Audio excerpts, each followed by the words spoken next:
Alright, in Chapter 5 we're going to be looking at systems of linear equations. A system is a set of two or more linear equations in the same variables. So normally we're going to use x and y. Today we're going to look at, first off, checking to see if a set of ordered pair of coordinates are a solution to a system. And then we'll look at solving systems by graphing. So we want to look at A. We want to see if the x value of 2 and the y value of 5 is a solution to the system x plus y equals 7 and 2x minus 3y equals negative 11. So all we're going to do is we're going to substitute those x and y values. 2 plus 5 is equal to 7. So that checked for the first part of the equation, first part of the system, or the first equation in the system. Then we want to go to the second. 2 times 2 is 4. 3 times 5 is 15. 4 minus 15 is negative 11. So that was a solution to the system. That's also what that means is where the two linear equations lines cross. There can only be one solution to any set of two lines crossing. Alright, let's look at example B. We have negative 2 and 0. We want to see if that's a solution to the y equals negative 2x minus 4 and y equals x plus 4. So we're going to substitute our x and y values. So we're going to have y 0 is equal to negative 2 times negative 2 minus 4. Negative 2 times negative 2 is positive 4. 4 minus 4 is 0. And we get 0 equals 0. That is a solution because that is a true statement. Going into the last equation, 0 equals negative 2 plus 4. That equals 0 equals 2. That is not true. So this is not a solution.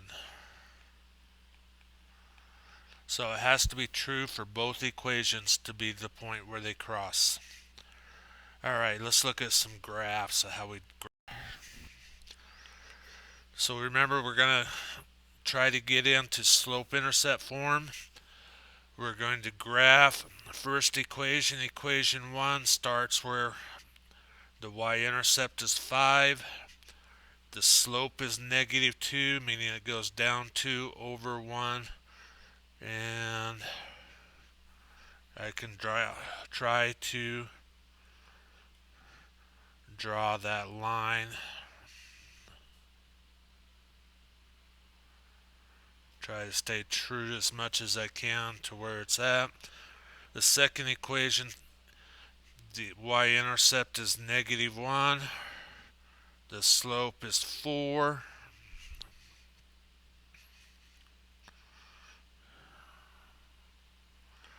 And the point where they cross, the coordinates are 1 and 3. So 1 and 3 is the solution to that system.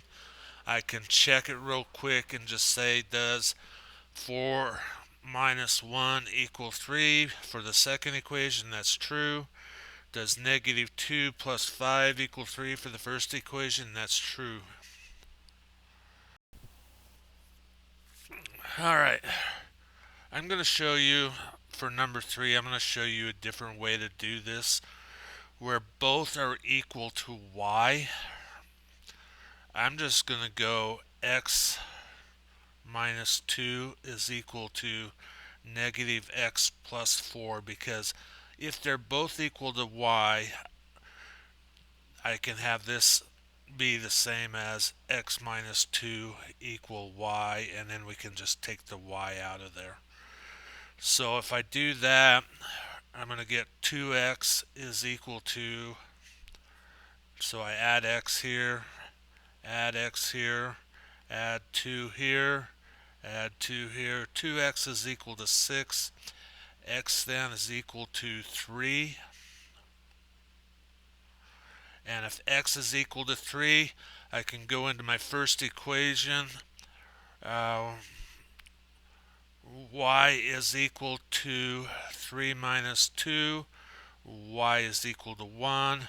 My pair is 3 and 1.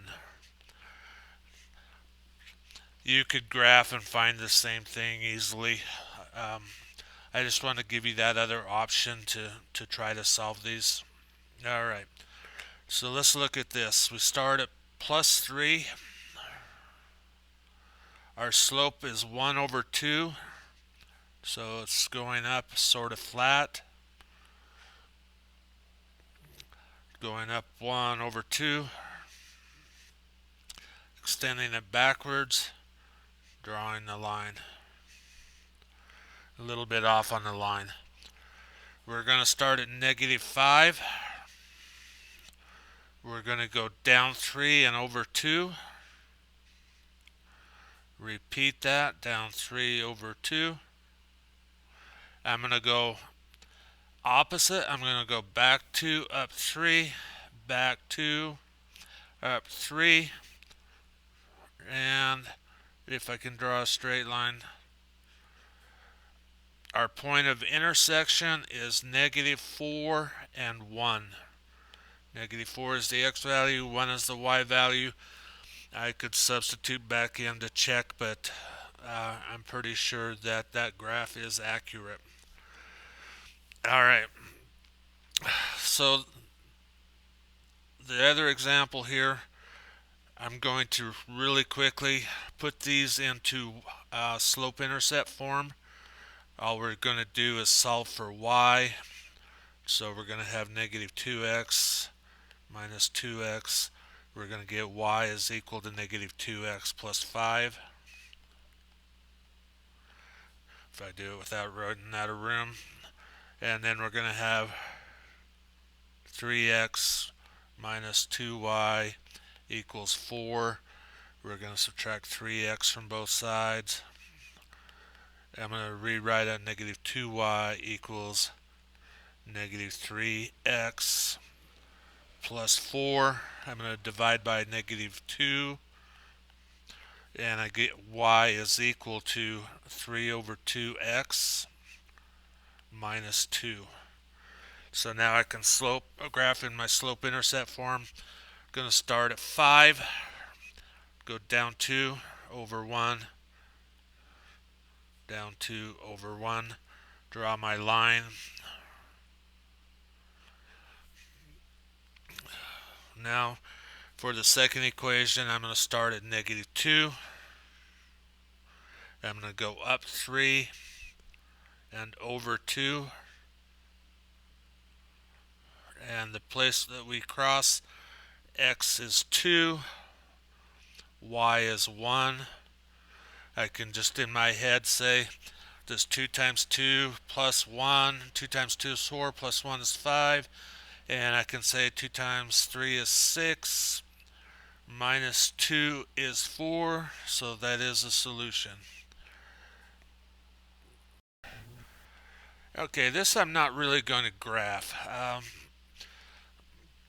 because I think we can look at this in a different way. A roofing contractor buys 30 bundles of shingles and 4 rolls of roofing paper for $1,040. In a second purchase at the same price as the contractor buys 8 bundles of shingles for $256. Find the price per bundle of shingles and the price per bundle of... So 8 times S is equal to 256. So if we divide by 8, we're going to find that the shingles cost a bundle $32. So now we can go into this. So we go into 30 times 32 because They bought 30 bundles of shingles plus 4 rolls of roofing paper. So we're going to go 4R, and that's going to equal 1040. 30 times 32 is going to be 960. So we're going to subtract 960.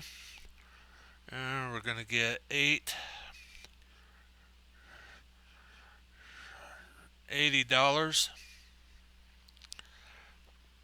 So 4R equals 80. R is equal to 20. So they bought $20 rolls of roofing paper for $20 and bundles of shingles for $32. If you want to see how that was graphed, you can go to the page above the video and see the solution, how they graphed it.